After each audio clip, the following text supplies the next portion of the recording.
cam and say feet.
About the colonial institution of Queen's Park. But that's cool that that happened today. Also wanting to recognize, the numbers of Indigenous people dying. We have a series of speakers today. First is Mish. Where are you, Mish, from Timmins? I know you just got here, but to like our vulnerable population. I've crossed paths with so many amazing souls from this community, and most of our conversations are about their birthdays, their kids, their hobbies. Story isn't any different than Sudbury's, Barrie's, Windsor's, Toronto, or any other town, city, or community in Ontario. Our folks will be walking to the mall to see his family who's visiting in town. Joey Arrow should still be here to make us... I need to tell you first of all that I'm proud to stand with you here today on behalf of nurses in Ontario and in fact on behalf of nurses in this entire country. We shouldn't need a rally, as I said to the Premier's office when we spoke yesterday, and yes, the Premier is meeting with us. We should not need a rally to have safe consumption services continue and more open in every single jurisdiction, in every single community that is needed. Before I proceed and to respect our drummers, I want to acknowledge the work of our members takes place on traditional Indigenous territories across Ontario. Still the home to many First Nations, Inuit and Métis people from across Turtle Island. And we are grateful to have the opportunity to work and live in your territory. Thank you. Our new mandate is to speak out for nursing and speak out for health. This is why we are here today. This is why we were here in a press conference a couple of weeks ago. This is why we have been speaking about this every single year, in every single meeting, with every single MPP. And yes, I already saw several here. Thank you for being out already. And this is why we will always continue to be here, because this is not going to go away. And not because the Premier will not open safe consumption services, because I hope he will, but because this is an issue that is going to continue and we need to continue to find upstream solutions. This is health care.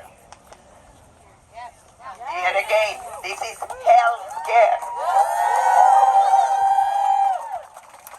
So on May 10, during Nursing Week, a week that we spent on celebration, we held a press conference and we did advise the Premier's office and every other political offices that we were going to have a press conference and that we would continue to hike the pressure until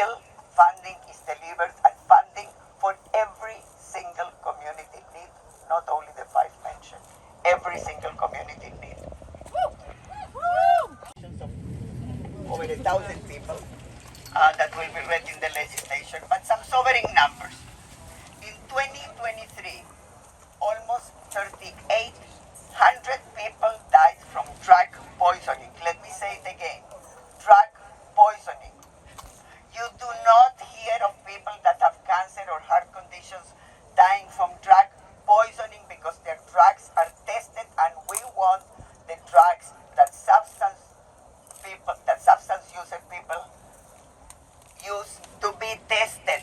This is why safe consumption services are essential. Essential.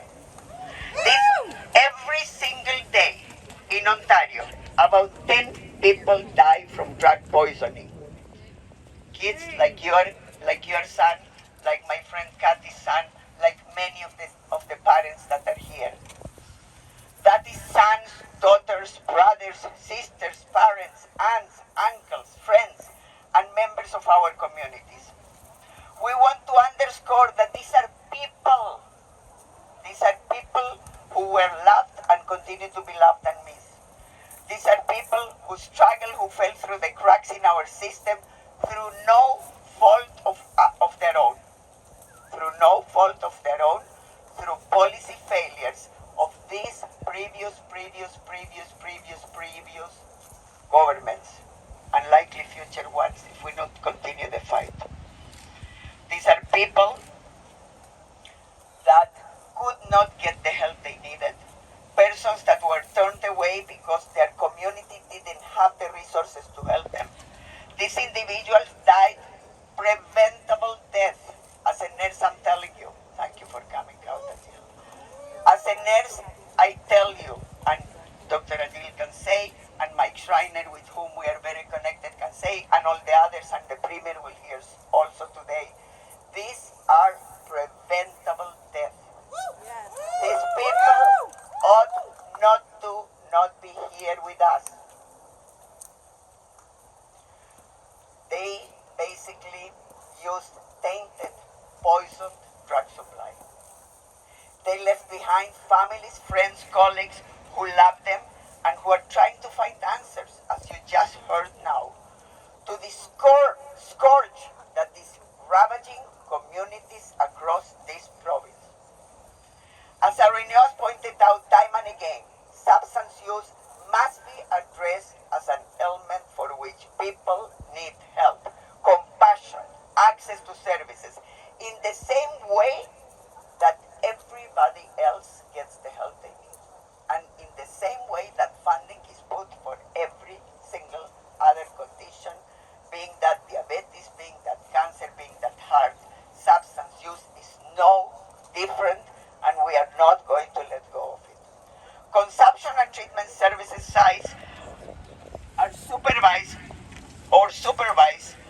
and supervised consumption services sites are essential to frontline efforts to help save lives.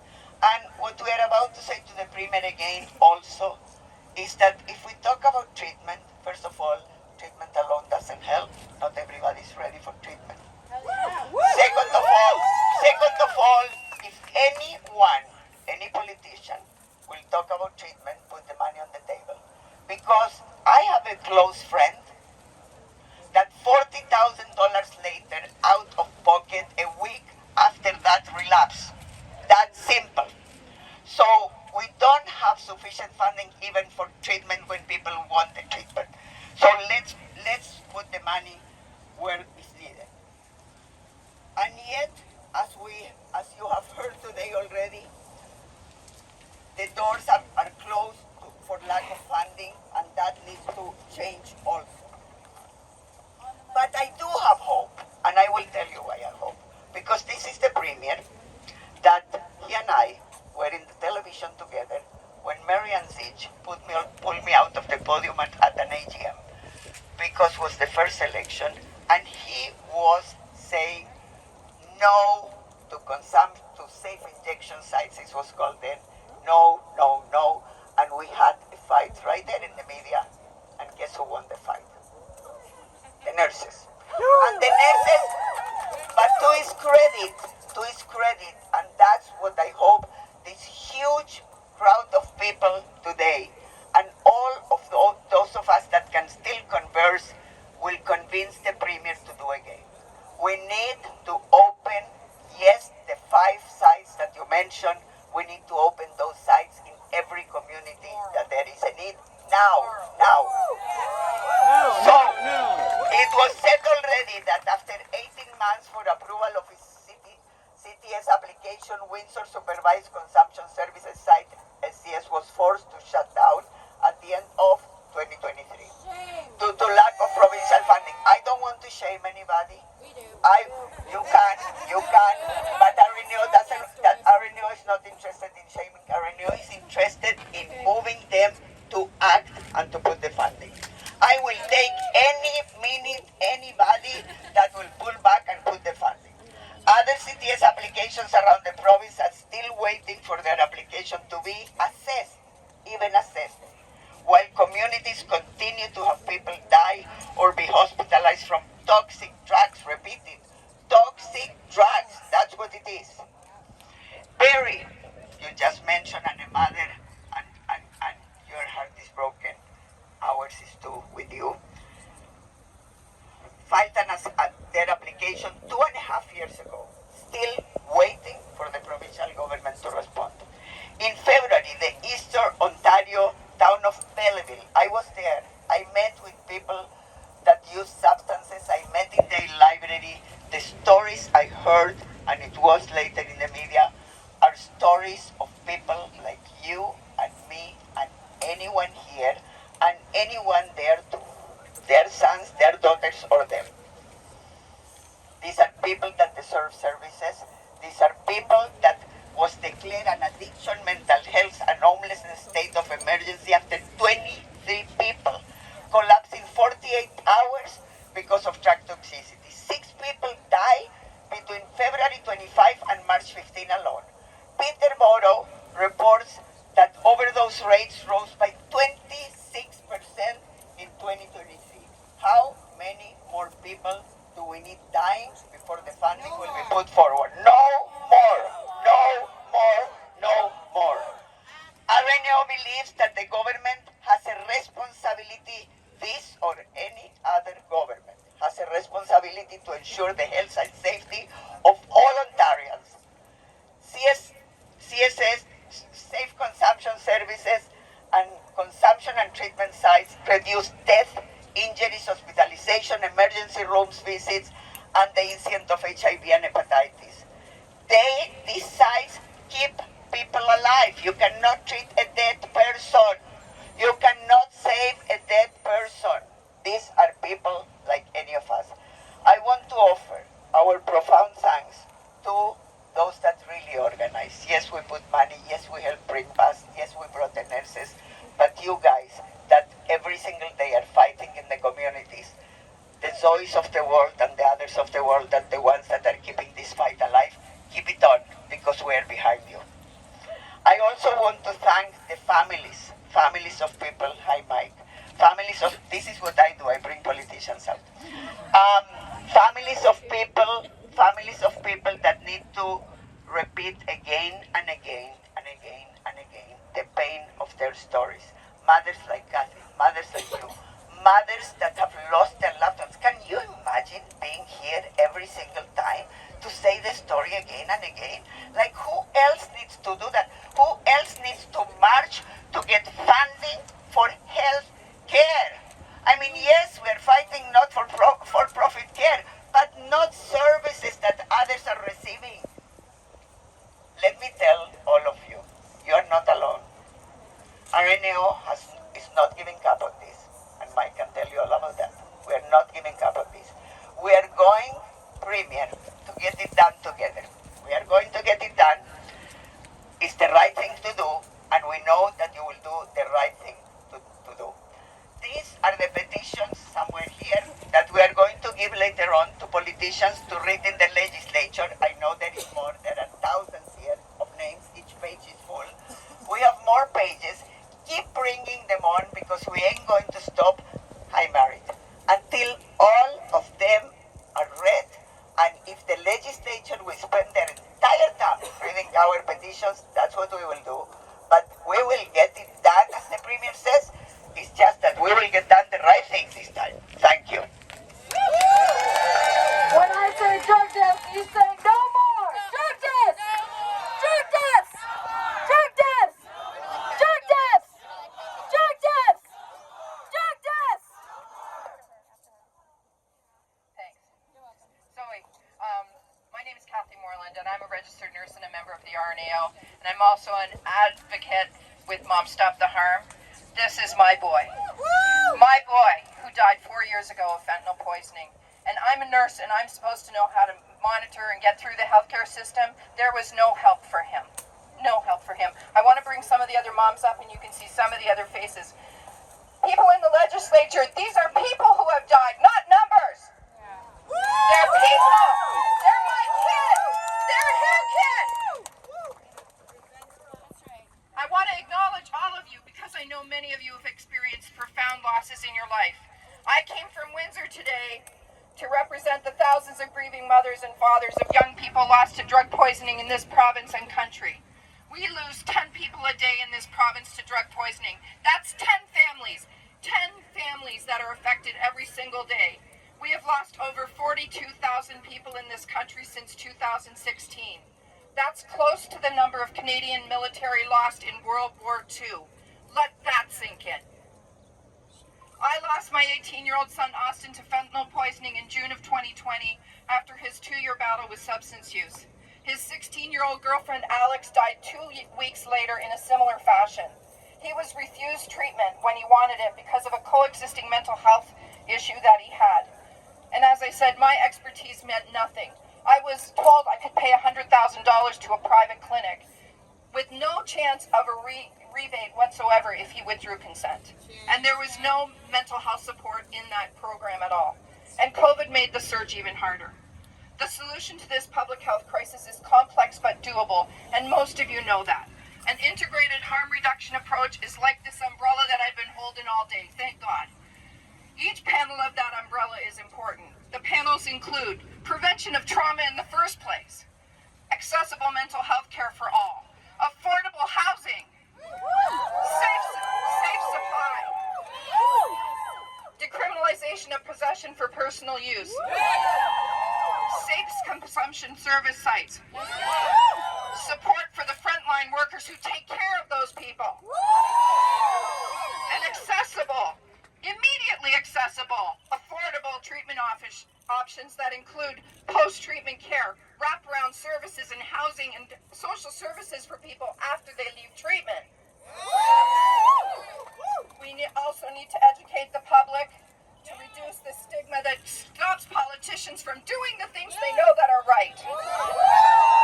Take away one panel of this umbrella and guess what happens? You get wet and people die. So, treatment-only approaches to this crisis will leave many gaping holes in that harm reduction umbrella. And that approach has already failed in Alberta. We already know that. And it's made private investors, though, there a lot of money on the backs of desperate families like mine. Often without any accountability to anyone. There's no accountability. Research evidence demonstrates that safe consumption service sites save lives and taxpayers' dollars. So if you can't do it because it saves lives, do it because it saves money. They prevent the transmission of HIV and hepatitis and other serious infections. They save time and money on reduced emergency responder calls and save needed spaces in our emergency rooms and hospitals. And most importantly, they provide caring and hope to those that use them and often provide the gateway to treatment and social services when people need them. Safe consumption sites are an important panel in the umbrella of harm reduction. And without them and the other panels, people will continue to die needlessly. So let me be clear. Supporting safe consumption services doesn't mean you condone illicit drug use. It means you understand that substance use is a health issue and not a criminal one, affecting all walks of life in society. It means that you value all human life and its preservation. I implore our government to set an example for the rest of the world and fund safe consumption sites now. Create the umbrella of harm reduction needed to save lives from our increasingly toxic drug supply. Follow the evidence and do the right thing, because harm reduction is healthcare, and no parent like me should have to ever bury their child. Never. Thank you for listening. And thank you to the mothers that are with me. These are all moms from Mom Stop the Harm. And these are some of the faces of who we're fighting for.